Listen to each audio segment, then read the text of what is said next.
Tuon mäkin haluaisin nähdä, että sä kokeilet varpailla aukata tölki. Mä sen sijaan, mulle tuli mieleen, että mä haluan kokeilla vetää tämän narulla auki. Mullahan ei siis ole mitään asianmukaista narua. Tää on ompelulankaa, jonka mä oon kiertänyt, tälleen taittanut ja kiertänyt muutamaan otteeseen. Siitä tulee olevinaan tämmönen narun tapainen. Ja mä haluan kokeilla, että saaks tän tälleen vetämällä auki. Tää vaikuttaa jo nyt kauhean epätoivoiselta, koska tämän paikalleen asettaminenkin oli vähän epätoivoista, mutta katsotaan. Ehkä tän olisi voinut asetella tähän vähän paremmin, mutta katsotaan miten tää menee.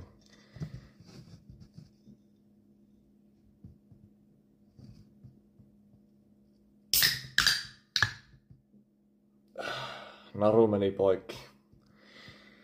Sen aikaa kesti, että sain tän sokan ylös.